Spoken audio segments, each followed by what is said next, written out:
datang di Manajemen Podcast. Hari ini kita bakal bahas topik yang sering bikin manajer debat di ruang rapat.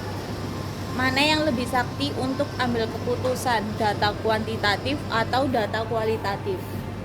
Betul, Mazia.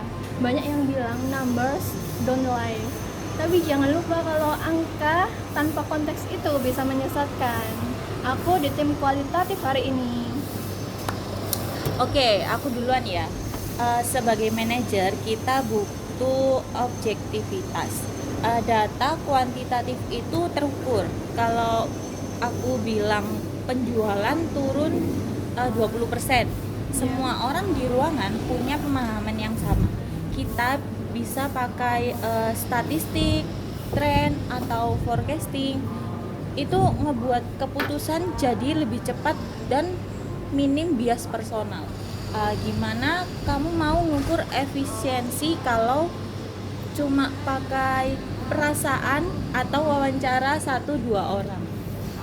Nah, aku setuju tuh. Angka itu jelas, tapi angka cuma kasih tahu apa yang terjadi, bukan kenapa itu terjadi. Contohnya, aku tahu penjualan turun dari 20%. Tapi angka nggak bisa kasih tahu kalau konsumen merasa pelayanan kita nggak ramah atau desain produk kita udah ketinggalan zaman. Data kualitatif lewat observasi atau fokus ke grup discussion, ngasih kita soul atau kedalaman informasi yang nggak bisa ditangkap oleh spreadsheet. Tapi Chef, masalahnya itu data kualitatif sulit diskalakan.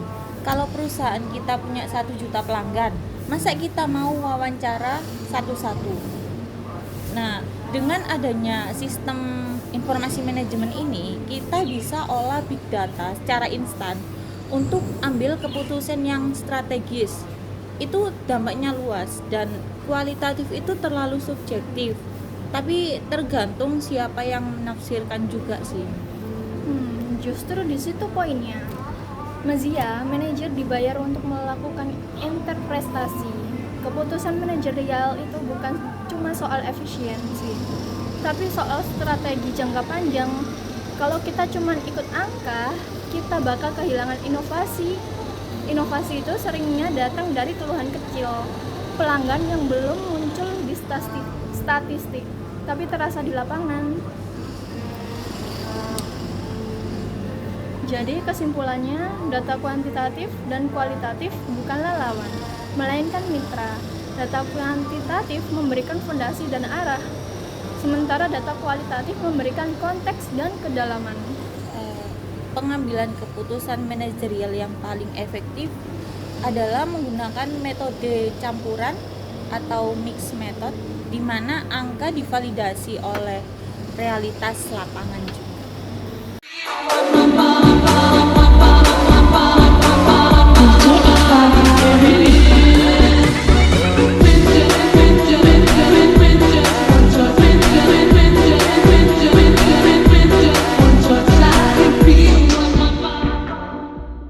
Oke, kita lanjut topik yang kedua. Ada anggapan kalau manajer sekarang itu terlalu manja sama sistem informasi manajemen. Tapi menurut saya, ini bukan soal manja, tapi soal efisiensi. Bayangkan manajer produksi harus ngitung manual jadwal mesin tanpa enterprise research planning. Itu buang waktu. Sistem informasi manajemen itu ada diciptakan justru supaya manajer bisa fokus ke hal-hal strategis, bukan terjebak di urusan teknis. Aku nggak bilang kalau sistem informasi manajemen itu buruk, tapi masalahnya muncul pas manajer kehilangan common sense karena terlalu percaya sama dashboard. Aku sering lihat manajer yang cuma berani ambil keputusan kalau ada laporannya di sistem, padahal sistem itu cuma mengelola data masa lalu. Kalau ada krisis baru yang belum pernah masuk database, manajer yang terlalu bergantung sama teknologi bakal freeze atau bingung karena sistem nggak punya jawabannya. Tapi kan teknologi sekarang tuh sudah ada kayak AI, machine machine learning, itu kan sistem bisa kasih rekomendasi berdasarkan jutaan skenario. Justru kalau manajer pakai insting doang, resikonya jauh lebih besar karena manusia itu penuh bias. Nah, dan teknologi itu objektif sifatnya. Manajer yang cerdas itu justru harus bergantung pada sistem yang punya akurasi tinggi daripada menebak-nebak. Nah itu dia, menebak-nebak itu bahasa negatifnya, tapi bahasa positifnya adalah intuisi. Manajemen itu seni atau art, bukan cuma sains. Kalau semua keputusan diserahkan ke SIM atau sistem informasi manajemen, apa bedanya manajer sama operator mesin? Kita butuh manajer yang berani ambil keputusan out of the box, yang mungkin justru dibilang salah oleh algoritma, tapi ternyata benar secara visi jangka panjang. Jadi kesimpulannya, teknologi tidak boleh menggantikan peran manajer, melainkan memperkuatnya. Ketergantungan yang sehat adalah ketika sistem informasi manajemen digunakan sebagai lensa untuk melihat realita lebih jelas. Namun, keputusan akhir tetap ada di tangan manajer yang memiliki empati, etika, dan visi yang tidak dimiliki oleh algoritma. Oke, terima kasih sudah dengerin episode manajemen podcast kali ini. Kesimpulan besarnya adalah sistem informasi manajemen diciptakan bukan untuk menggantikan otak kita, tapi untuk membebaskan otak kita dari tugas-tugas administratif supaya kita bisa berpikir lebih strategis.